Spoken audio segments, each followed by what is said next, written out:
আসসালামু আলাইকুম ওয়া রাহমাতুল্লাহি ওয়া বারাকাতুহু।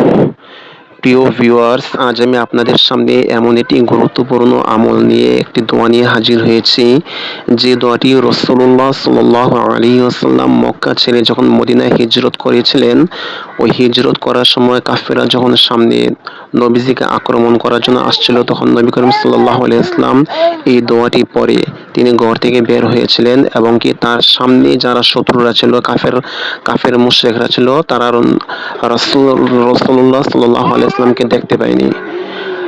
তাই এই দোয়াটি যদি আমরা কোনো বিপদের সম্মুখে পড়ি, অর্থাৎ আমাদের সামনে শত্রু থাকা অবস্থায় যদি আমরা এই দোয়াটি পড়ি, মহান আল্লাহ রাব্বুল আলামিন আমাদেরকে শত্রুর হাত থেকে আমাদেরকে বাঁচাবেন, এবং কি শত্রুর চোখের সামনে একটি পর্দা বা অন্তরায় তৈরি করে দিবেন।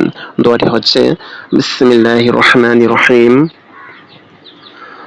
وجعلنا من بين أيديهم سدا ومن خلفهم سدا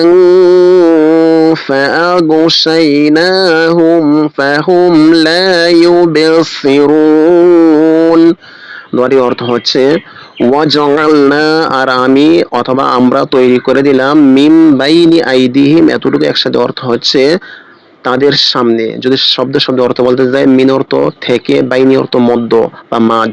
তাদের মিম বাইনি মধ্য থেকে, আইদিহিম তাদের হাতের মধ্য থেকে, এতটুকু অর্থ। ভাব অর্থ হচ্ছে তাদের সামনে থেকে, অর্থাৎ ওয়াজআলনা আমি তৈরি করে দিলাম বা আমরা তৈরি করে দিলাম, মিম বাইনি আইদিহিম তাদের সামনে, সাদ্দান একটি প্রাচীর বা একটি পর্দা, অমিন খলফিহিম এবং তাদের পিছনে তৈরি করে দিলাম, সাদ্দান একটি প্রাচীর বা পর্দা তৈরি করে দিলাম। ফাআগশাইনাহুম, অথবা আমরা তাদেরকে কি করলাম, অথবা আমরা তাদেরকে ডেকে দিলাম বা আবৃত করে দিলাম। ফাহুম, অতঃপর হুম তারা, লা ইউবসিরুন তারা দেখতে পেল না।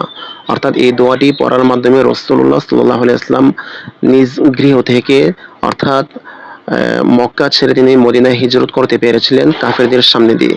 আসসালামু আলাইকুম ওয়া রাহমাতুল্লাহি ওয়া বারাকাতুহু।